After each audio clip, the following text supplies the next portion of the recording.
Here's another good question.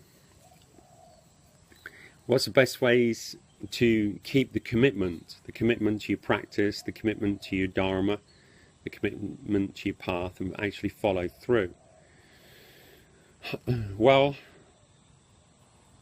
I guess it's a lot about your value system and association of outcomes. You have to basically be your own cheerleader, your own motivator, and it's very important to hang out with people if you possibly can, being with people that are living life with purpose as well, that actually aspire to something maybe greater than themselves, or are have goals that they're constantly focusing and refocusing on achieving. And they can be very humble goals, you know. But the main thing is you have to realize that basically there's two paths in life that emerge from this point here and now where you are. And in any given moment that's true. And there is the path of righteousness, let's just call it that. That means you use your thoughts, you use your words, you use your actions and your feelings in the most harmonious and appropriate way. That means in any given moment you make the highest choice for the highest good. And if you focus on that in every given moment, then you build your life brick by brick, moment by moment, cell by cell, breath by breath, step by step, and your life becomes a wonderful journey. If you consistently make a less than optimal choice in any given moment, you go on this other path. And look at that, they both begin at the same place, but how far away are these two roads going to be in 1 year, 10 years, 5 years, 25 years? You see? Like, I'm 55 years old, right? I'm 55 years old. Look at me. This is my physical body, yeah? Does this look like the body of a 55-year-old? And I live life hard. I push myself. You know, I'm an extremist. I go all the way in everything that I do. Extreme. So when you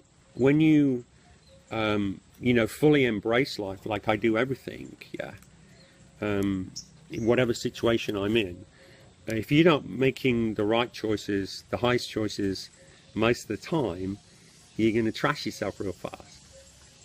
And the amazing thing about life right now is that there is a great divide coming. A great divide, it's already here. And there is no sitting on the fence, because these two paths in life are they're not converging, they're diverging absolutely. So if you're not focused on the highest good for yourself and for others, and you're stuck in a less than optimal way of being, and you're entertaining that, negative thoughts, depressing thoughts, negative self-speak, negative internal dialogue, skipping on your practice, not getting up early in the morning, going to bed too late at night, spending hours and hours and hours and hours on the internet, looking at this, looking at that, having a bit of this, having a bit of that, dabbling a bit here, dabbling a bit there, you know, doing all this kind of stuff, and you don't have the consistency, you're going to get your ass kicked, a royal ass kicking, and you're going to be like, you know, the Muppets, the sheeple, the living dead, but it's going to be worse for you because you've already been alerted to, you're aware of, you know something true and good about life and about yourself, and your laziness or your procrastination or whatever is actually a choice not to embrace that knowledge and apply it to your life so it becomes wisdom that you embody. This is really important, that we're living in a time now where there are so many people that intellectually know the truth of life. It's not hidden anymore at all.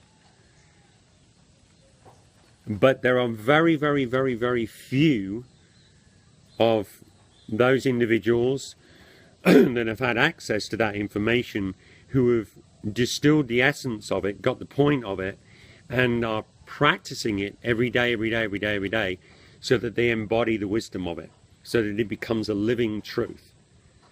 You see? And when you are full of this living truth, that's it. You know, that's it. Life's got you. You're in sync with life. You're living how you're supposed to be living, and life supports that. And the mystery of it all is revealed through you as each day goes by. And that's the place to be in. That's the space to be in. That's the state to be in. And as you do that more and more and more, you realize, wow, this is such a good time to be alive. We are in fundamentally amazing times now. And these divergent paths, this one is going into literally a heaven on earth reality, where you're in so much synchronicity and grace and so much peace, and you're bringing so much power and truth and love to any moment, any place, any situation, any circumstance, that you're able to positively impact that with full power. A wonderful thing. And this other path is literally going to hell. Your life's breaking down, your health is breaking down, your mind's breaking down, you have no peace, and there's chaos around you and within you, and the inner chaos and the external chaos are converging, and you're going to be caught in that convergence, and it's going to be horrible. You're not going to enjoy it at all, not 1 second of it. So to stay motivated, I like to use the positive and the negative.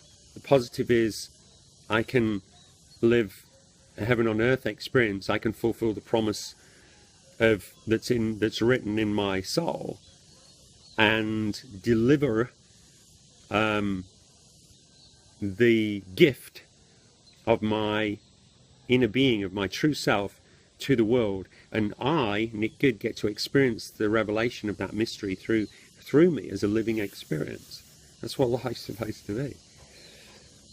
And the negative is, if I don't do that, if I choose not to do that, if I cut all the corners, if I entertain all that stuff I was talking about, I'm going to trash myself. Absolutely trash myself. And I'm going to be, one of those ghost-like people. Or a clown. Like Dal Quack, one of Rumi's poems. Look up the story of Dal Quack by Rumi, and don't be a Dal Quack. God bless. Thanks for the question.